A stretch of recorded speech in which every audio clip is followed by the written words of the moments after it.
Hey, Bjorn Strongndarm here. Welcome back to Panic at the Disco Elysium, where we are exploring this place, this old abandoned factory warehouse type place, and we're Oh, wait, that was outside. I see. Okay, I thought maybe there was a way to get like up. Oh, there's more down this way. I was gonna say get like up the stairs, up that chimney, but not so. Like to figure that out. What's going on over here? A cellar window, people's feet shuffling by on the street. Oh, money. Okay, cool. All right, I unplugged those. I don't know. Maybe that'll make it easier if I yell up here. I don't still know if I even want to. I think it was physical instrument was the check that was for. So I definitely have clothes that boost my physical instrument. This t-shirt totally does. Did any of my jackets do that? I kind of don't think so. That's drama. I think I have something else that also increases the physical instrument, but maybe not. Or maybe I'm already wearing it. I must be already wearing it if I don't already have it. But let's try yelling up this place. Yell hello into the furnace. Interesting. I get a +1 because I called back Slipstream SCA. That seems weird. All right. Yell hello into the furnace. Something breaks loose in you. A mighty bellow echoes throughout the chimney's depths. The chatter of tiny voices above suddenly cease. Then, you hear a woman's voice answer. You've awakened the entity! This is the police. Who's there? I summoned the ghost of this doomed commercial area. Answer me, spirit. Or, hello, are you there? Speak to me. Hello? Did you say anything? I can't hear you. Please come upstairs. There is a safety curtain on the second floor. I'll open it. Okay. You hear a low rumble upstairs, the sound of a curtain being pulled aside. Lieutenant nods and points upstairs. After you, officer. All right. I guess this is where we came down here. So, wait a minute. Have we been back here? This feels unfamiliar. Oh, we could. Okay, there's more exploring we didn't do up here as well. So, what do we got going on? Shoes in a puddle of melting snow. The floorboards creak. Does someone live here? Interesting question. I can't pick up the shoes. Another postcard that we seem to be collecting. Where are these safety curtains she was telling me about? Is that her undoing them, I'm hearing? Oh, duh. Okay, it was right here all along. I feel really foolish now for not having found that. But what do we got around here? This tray is full of dice, colorful polyhedral dice, hundreds of them. The candy dispenser has been repurposed to contain thousands of dice. I wonder if this is where the kind of central station type person was. It's funny, when I wiggle this around, the flashlight moves in funny ways. All right, is this what I was yelling at? Hello. I'm Nia. A bird-like woman sits on a throne of tools with emerald light shining through her hair. Did you try knocking on my window? I must have missed you. I've been listening to my Melius. She taps on her headphones. So what kind of die are you looking for? Could this be the malicious entity? Perhaps it's wise to go along with this masquerade for now. She's got a direct view to the backyard. You should interrogate her about the lynching. Hold on, what do you mean by milieu? Yes, a milieu is like a calling station. You need a two-way radio to access one. That's why I have these. She pats the headphones on the table. Mostly, they just teach you to swear in different languages. But some of the stations can be quite interesting. I was so absorbed, I must have missed you knocking. Yeah, you must have me confused with someone else. I haven't knocked on your window. Then how did you get inside? By the south entrance? She You know what? It doesn't even matter. What matters is that you're finally here. Let's talk dice. Did you have something specific in mind? Why are you asking me about dice? I'm a novelty dice maker. Tell me the name of your role-playing system and I'll make the die you need. That's why you're here, yes? Role-playing games? You know the one made by Fortress Accident. Does that count?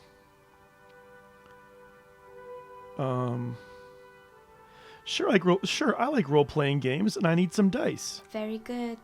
My rate is 10 real per set, unless you want something really unusual. That's a lot of real. Take a look around and see if there is any particular stone you want to use. The walls around here are covered with rows of precious stones and minerals. It almost looks as if the stones and dice are a natural part of the room growing out of the shelves like stalagmites. This person means you or no one else, or anyone else, absolutely no harm. She will answer freely in honesty. No falsehoods are present. She's a novelty dice maker and doesn't have anything to hide. Ask what you need. Okay, how did you become a dice maker? How did I become one?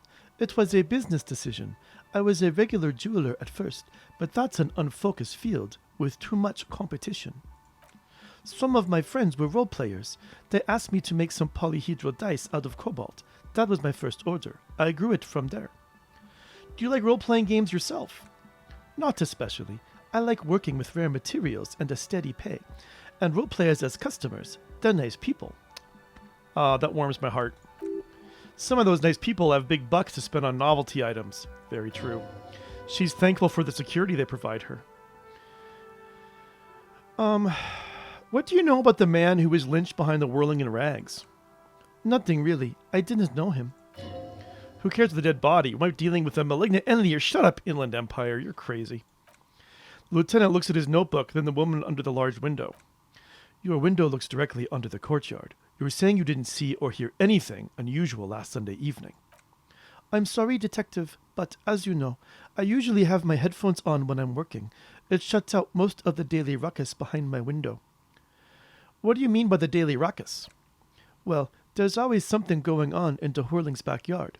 She stops to try to come up with an example. During daytime, there are usually those kids, and lately I've been seeing a lot of drunk workers hanging about. Must be because of the strike. She's heard of the murder, but did not see it, sire. She looks up at the window. Pale light comes in. But I never saw anyone during that fateful Sunday night, I'm afraid.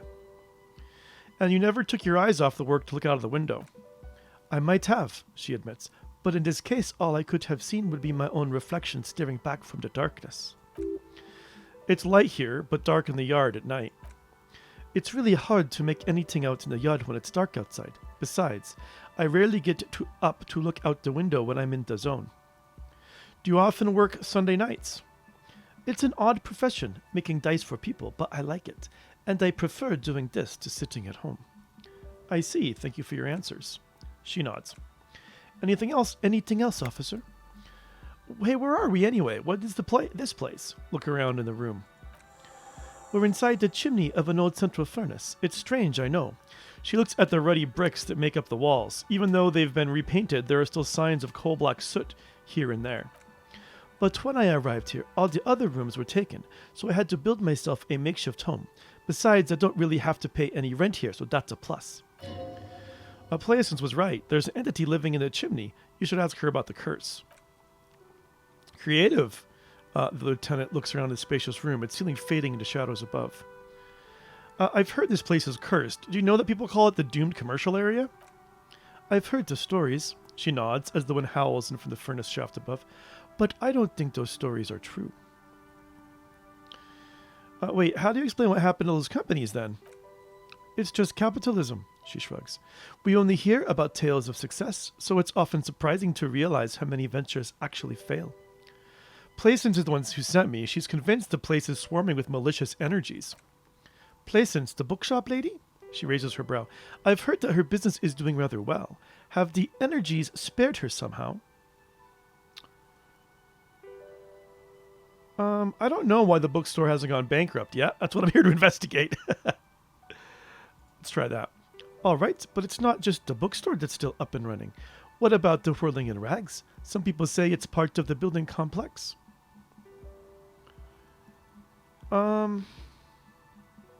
Yes, but it's a separate building. The malicious energies can't reach there. And then there's me. She sighs, looking at her messy work table. All kinds of tools lie there scattered, from knives to carving files to wire cutters. I've been here for 14 years, selling novelty dice to role-playing enthusiasts. Not exactly a million real business idea, yet somehow I've survived, despite the talk of malicious energies. Strange, isn't it? Maybe it's just because she's so talented she'll be able to woo the curse? I'll be the first to admit there are many inconsistencies in this so-called curse. I was just about to ask. She leans forward in her chair to study your face. What do you think? Do you think the curse is real? Time has come to face the source. Fear not, for the forces of the universe are supporting you in this psychic quest. Honestly, I'm still not sure. This world is a puzzling place. That is very, very true. There might be a curse. I think I'm still not sure. Is it now? She squints at you from her desk. I've always thought it is a rather mundane and boring place with no supernatural surprises in sight. I mean, like the Pale? Well, if you ever find a ways to explain all those inconsistencies in the curse, let me know. She turns back to her work. That's all she had to say on the subject. She's been thorough and truthful as far as we can see. Okay. Placence is not going to like what you have to tell her. Do you know what happened to the other tenants? Everyone else is gone. More or less. She adjusts the yellow scarf that covers her hair. Are you interested in anyone specific? Oh, quite a lot of them spring to mind. There used to be a hair salon here, right? Yes, I think it was called Androgynous Orlando or something similar. They weren't a big hit around here. Turns out that working class men don't like genderless haircuts. They're scared of that word. A bit of experimenting now and then isn't bad. I guess I'm a simple man. I don't really have any opinions on hairstyles. I mean, that's false, but me neither. I just want it off my face. She tucks a strand of hair under her headscarf. What happened to the gym? It wasn't merely a gym. It was Artemitep's Boxing Club, a community project created to steer at-risk youths away from drugs and crime. Maybe that's what Kuno needs, a community-centric boxing club. Kuno. Her eyes narrow in the dimmer light. Who's Kuno? He's a little ginger gremlin who likes to defile dead bodies. Oh yes, you mean the kid with the sailor's mouth. Yes, I've heard him yelling profanities in the backyard. She looked out of the window. It's oddly quiet there at the moment. I think it will take more than a gym to help that kid. And who was Artemitep? Artemitep. I'm not sure how you're supposed to say that. A kind man from Zimsk.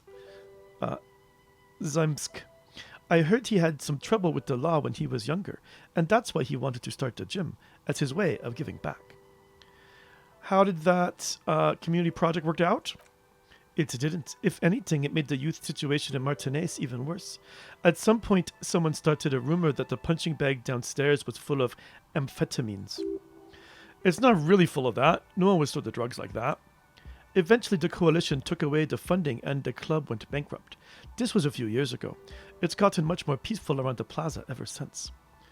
What's up with the broken window? Oh, this one's a mess, she sighs. There used to be a company that promised to repair windows 24 hours a day. What could go wrong with this one, right? Turns out the business was actually set up as a front for an illicit group that was producing snuff milieus. Who would have guessed? What's a snuff milieu? And you don't want to know, encyclopedia. You don't want to know. And they never cleaned up the debris either. Now it's just littering the hallway, and I have no idea how to get rid of it on my own. It's a shame about those windows. I'm not even going to ask about that, Milu.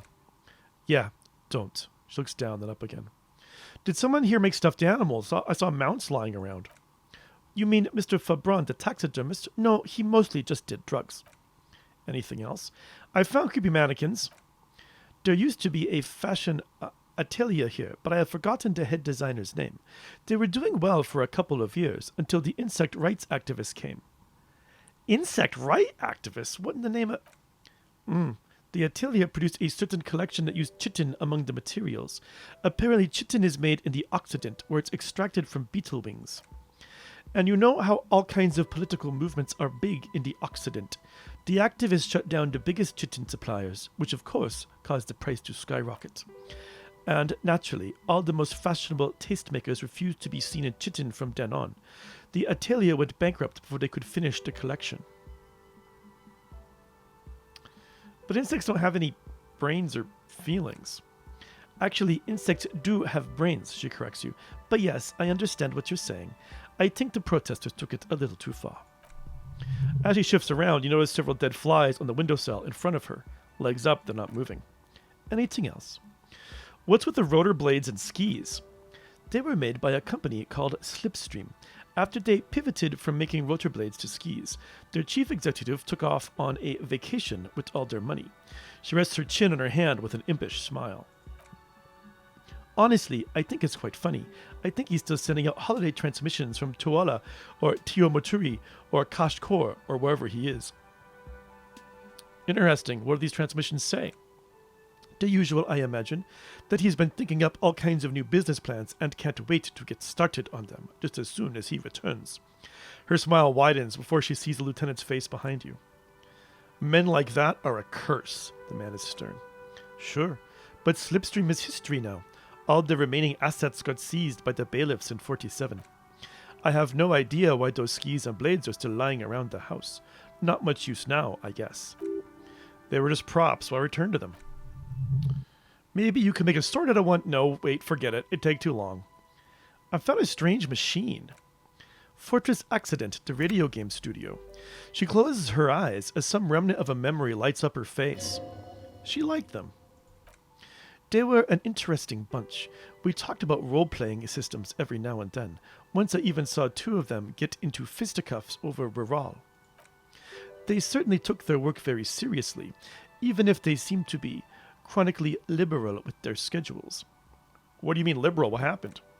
The usual. They ran out of money and couldn't get the project done on time. What went wrong? Well, I did hear them talking at times. She looks at the hallway as if she can still hear them chit-chat behind her curtains on a cigarette break. They seem to believe they were historical individuals on some grand quest. She sounds almost mocking when she says that. From what I've seen so far, the project did look quite impressive. Yes, but when the money started to run out, they just began to complain a lot about capitalism. You know, how the markets are rigged to keep out new businesses and so on. In the end, they just didn't get it done.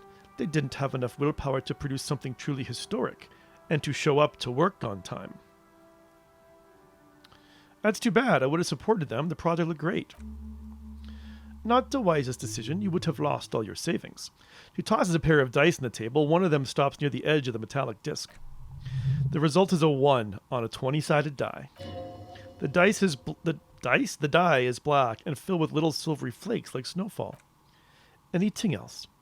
There was a terrifying taxidermied bear in the cellar. Oh boy, the fabled Revachol Ice City. You're in for a treat here. She smiles and leans closer, hands on her knees, like a stand-up comedian ready to tell a story. The place was owned by two guys who had some rather innovative ideas about marketing. The bear was one of them. Now ask me about their other ideas. Indeed, what were the other ideas? All right, what about the other ideas? There was really just one, and it involved picking out the prettiest girls in the neighborhood and paying them 20 cents per hour to man the booth. And by man the booth, I mean slump behind the counter with a face that could maim you if you ever dared to disturb their bored magazine browsing. She leans back, disapproving. Sounds like she really didn't like those girls. Fritte does the same thing.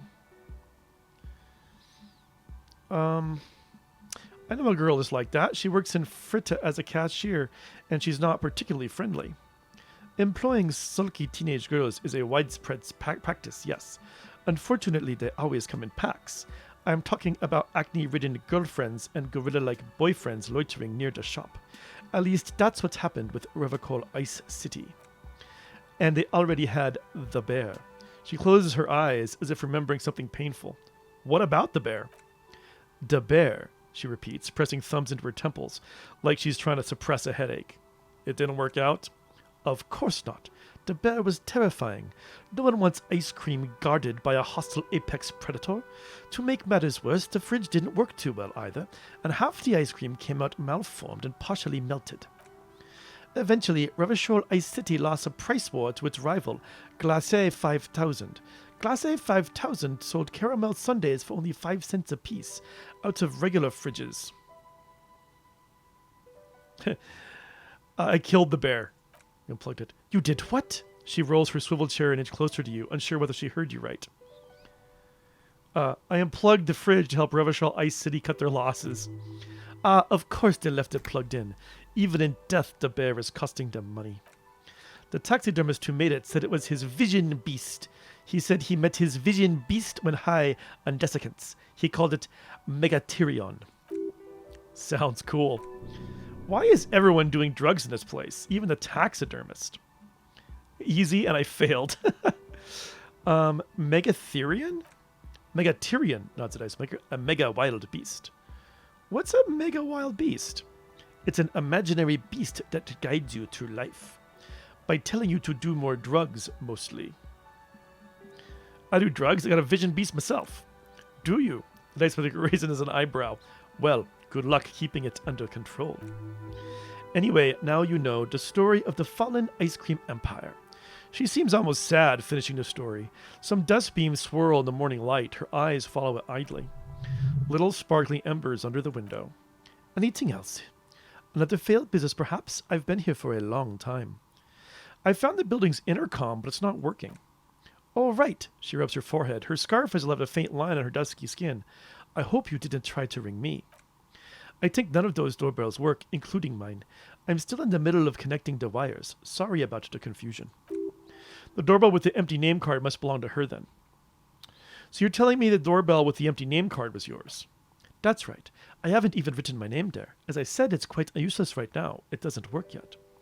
I was wondering about the whirling in rags. Is it part of the same building complex? You could say so. Both houses were built at the same time under the East Delta Commerce Center project. That explains why you can call the whirling from the intercom, albeit I doubt that anyone responds. If the whirling is part of the same building, then it's part of the Doom commercial area. The dark to this place is there too. East Delta Pinball, is that now the whirling? Yes, I've heard it's used used to be a gaming arcade. This is an ancient failure, before my time. I'm not surprised, however. You know, this is something the cafeteria manager might want to know. Oh, nice. My advice, she raises her finger, don't base your business on a fad. Hypnotism, fluorography, trick, especially pinball. Is this like TikTok? This means the whirling is part of the Doom commercial area. Gart's gonna love this. I don't know this Gart, but something tells me he won't. A strange thing happened when I tried calling a company named Slipstream SCA. Someone answered. She looks like she doesn't really believe you. It can't be true. They don't work here anymore. They've been gone for years. Are you sure it was Slipstream SCA? Was it a woman? Maybe it was Plaisance from the bookstore. First, it wasn't Plaisance. I know her and would have recognized her voice. All right, but did this person say anything? She still sounds skeptical. She said she was from Tricentennial Electrics. Tricentennial Electrics? There's a moment before she recognizes the name. It used to be a major electric company 100 years ago. Are you sure it wasn't just some kids playing a prank on you? No, it was something else. It was eerie. And you're not wrong, Inland Empire. It was too real to be just a prank. Either we're dealing with a professional actress or... No, it was something else. Something eerie. Narrow my eyes. Pranks can be eerie. She looks as if she's still convinced it's nothing to be worried about. The kids these days, she shakes her head. We were just one of them, and now they're terrorizing us. No solidarity. Actually, the Slipstream SCA mystery might be a recording. I called again later and got exactly the same message. Why would Slipstream SCA have a 100-year-old recording as their doorbell message? It doesn't make any sense. I'm still convinced it was nothing more than some elaborate prank. Kim says, my money's on electrical anomaly. I've heard of these, especially in an old building like this. Looks around. I have a few more questions about the building. Sure, I'm listening. Actually, I had other questions. Good. I hope it clarified things up a bit. What else? I want to check out the dice sitting around. Oh, she said check out dice sitting around on a bench, but now they're not there. So let's get my shivers all up. I've got +1 to shivers here. I've got... I think I've got quite a bit of shivers additions I can do at this point, but I could be wrong about that. Maybe they're all on right now. Maybe I'm as shivered up as I'm gonna get. Yeah, one there, one there. Yeah, just those two, I guess. Okay. I thought there was one more thing. Nope, I was wrong about that. Okay. Well, let's see if we can figure out why her business hasn't failed. Yeah. You feel nothing. If anything, it's uncomfortably warm in here. So we'll leave it at that. I would kind of like to up my shivers, but I think I can. I have a lot of skill points too. And actually, did I successfully? Okay, this is. I have 1.5 hours for the apricot scented chewing gum thing. I want to try this one more time. Still a fail. Aside from getting naked, you're not sure what else to do. The building holds no more answers for you. All right, I'd like to order a die from you. Of course, she nods. This is what she's here for. Tell me what you have in mind. Do you have any cursed dice? What do you mean by cursed? As cursed as this commercial area.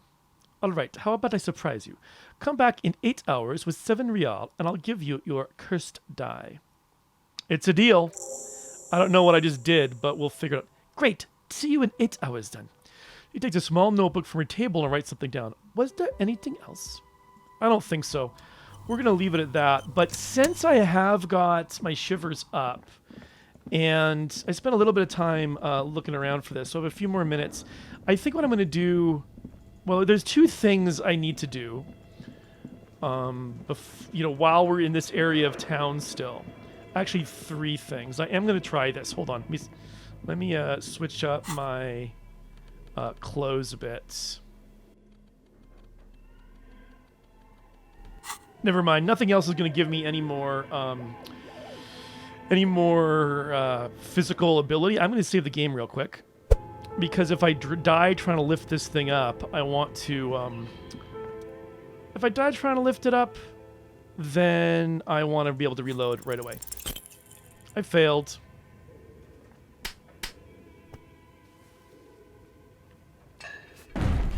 Ow. Alright. Damage my health. You manage to hoist off the ground, but the barbell feels wobbly and dangerous. Your hands slick with sweat, despite having these gloves on. Turns out you're no beast, just an old man with bad form. See, the place is cursed. Say nothing. Weightlifting was never my favorite either. The lieutenant is obviously handling you. At the station gym, I mean. I prefer running. It clears your head. The lieutenant steps away from the barbell, letting you recover in peace. Alright, we're gonna leave. I'm gonna up my health because I just cannot afford to lose any. I'm not gonna talk to Playessence yet. I might wait and then take the cursed die and if I can, tell her that was the source of the curse, and then I'm taking it out now, and so everything will be better. I mean, I guess don't really have that choice totally to myself, but I kind of do. And then we need to call the library. They should be available now. So there we go. Pull out the radio. Connect me to Alice says this is Precinct 57. How may I assist you? So connect me to Jamrock Public Library, please. Hold on, officer. I've got Central Jamrock Public Library on the line, and I've already introduced you to their librarian. Connecting the call in 2, 1. Yes, this is Central Jamrock Public Library here. A male librarian answers the call. How can I help you, officer? He sounds worried, yet ready to assist. This is how people get when the police call. I'm looking for any information that you can provide on Billy Majan, a reader. Billy Majan, you said. Give me a moment. I'll have to check our database. He puts down the receiver. Shivers on Merrow Drive in Central Jamrock, in a darkened hall lit by orange desk lamps, far away from the noise outside, a middle-aged man taps commands into an old radio computer. A printout falls on the desk. Behind him, a lonely reader scours some dusty bookshelves looking for a paperback. Yes, hello. Are you still there? You can hear him fiddle with a printout. I've found Billy Majan's home address. Is that all right? No phone number, unfortunately. They're too poor to have a phone line. Yes, home address is fine. Here we go, sir. It's Rue de Saint-Ghislain 33B, apartment number 20. It's in Martinaise, I believe. Cape Side Apartments, it says. That's all. That's where the smoker in the balcony lives, isn't it?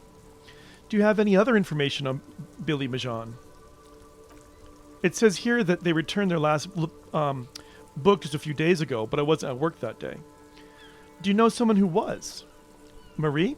He covers the phone with his hand and yells out in the room behind him. Marie, do you remember a reader named Billy Majan? They returned a Thibault book the other day. Here someone answers from afar. Yes, it was my colleague Marie. The librarian is speaking into the phone again. She said that it was Billy's husband who returned the book. He also asked for this new sci-fi release, Loose Radio City 87, but we don't have it yet.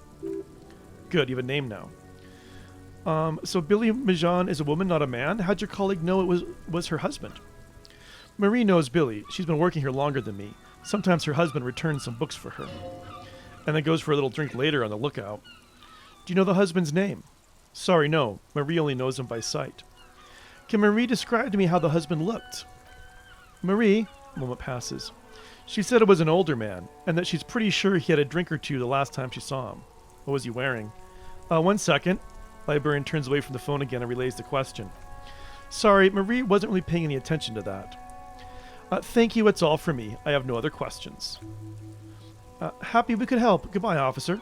The librarian hangs up and the call gets redirected back to the station with a soft click. Anything else you need from me? I'm done with that radio call for now. 57th, over and out. Her voice disappears into the void. Alright, we have more stuff to do around here. What's my red? All around you, rain falls in the great city of Revachol. Rain drips from the eaves and floods the gutters, washing the filth away. What a beautiful pullback. The spring thaw must be here. The snow is melting. What am I doing? Looking up at the sky, cold waters dripping from your hat. What do I see? Gray sky like great battleships, clouds colliding with one another. Rain falls down on the world. How does it feel? Humid. Your coat shields you from the rain while the city shivers around you. What's in the west? Sheets of rain over the water. A flight of stairs leading into the ocean. Wave after wave washing the coast of Martinaise with its motorboats and gently swaying reeds. The ruins of half-sunken sea fort crumble on an inlet. Beyond the Bay of Revachol, ghosts rise into the sky. Who are you, ghosts? The skyscrapers of the Delta, the financial district. Faint golden light seeps from the office windows. Will you ever go there? Will I? No. You are just one of the hundreds of thousands who watch them rise across the bay from Martinaise every day. What is down the shore? Urban coastline, rain dripping off termite-covered roofs, cinder blocks left over from half-finished construction, a defunct research and development building once seized by revolutionaries. An old wooden church stands on stilts above the water. And beyond that, Coal City, end of all lines. Run your fingers through your dampened hair. Your hair is an oily mess flecked with ash from neighboring coal plants. Smokestacks rise somewhere in the distance. What's in the east? The great gates of the industrial harbor are locked. A chill runs down your back. You shudder like an animal, trying to shake water from its hide. Shake your shoulders again. You shudder looking down at your feet. Dirty rainwater runs veins into the plaza snow. You realize you have no shoes on. Your feet are red with cold. From the corner of his eye, the lieutenant gives your feet a worried glance. Rain drips from his glasses. What happened to my shoes? I should do something about this. Lieutenant nods and looks east. What is there? Behind the gates, Heaps of supplies crates. Red and blue metal shipping containers slick with rain. The Greater Revachol Industrial Harbor is an artificial mountain range. Immense wealth resides within, and immeasurable poverty in its shadow.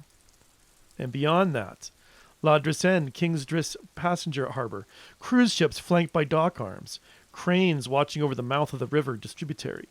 What's across the distributary? Coron, the lower middle class. Distributary after distributary cuts the city blocks in half. 7-story buildings trail off into the rain. What's beyond the Coron? A silvery curtain of rain over the houses, the class divide. You have never been there. They don't need the law east of the river. What's in the north? Capeside apartments, tower blocks crowd one another. 4.46 millimeter bullets still lodged in their war-torn stone walls. Hallways collapse from the mortar hits of a war that was lost long ago. Clotheslines go to waste in the rain. Radios play. The morning news. And closer to here, a yard. Rain falls out onto the roof of a woodshed. The lingering odor of a decomposition mixes with that of damp soil. What's in the south? A traffic jam. Rain thrumming on the roofs of motor vehicles. Inside, drivers watch water streaming down their windshields. The statue of a king shudders. He too is cold. The canal bridge has been raised. What's on the other side? The road ascends. A raised motorway loops above the ghetto. Beneath its concrete columns, a sea of rooftops, woodwork, and tar stretches on northward. 4-story buildings as far as the rain can fall. The snows melt in Jamrock. Where the hood at? Or why am I not there? To be in Martinaise where no one goes, at the runoff point of a long-forgotten canal in the whitest part of town, in the shadow of the day the revolution failed. What am I doing here? Standing in the rain, looking north where Jamrock City stretches inland. Shudder and look further. In the rain-swept distance above the rooftops of Jamrock, a repurposed silk mill stands perched above the motorway exit. Precinct 41 hunches in the rain. Your vision blurs. You wipe your face with your hand. The rain stings your eyes, making you look up and blink. What's above? Coalition aerostatics hang like apparitions under the cloud cover. Way up there, where rain forms, rotors flutter silently. Your sight clears. What's below? Collapsed storm drains. Old sewage systems flooded with rainwater. Hidden weapon caches from the revolution. Doors leading down to Les Royaumes, the catacombs to which, for 3 centuries, they delivered the blue-blooded dead. Motherfucker. This rain will not let up anytime soon. At least we're dressed for it. Let's keep moving.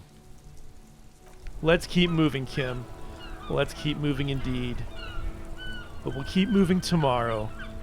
That's it for today. Thank you so much for watching. I'll see you soon.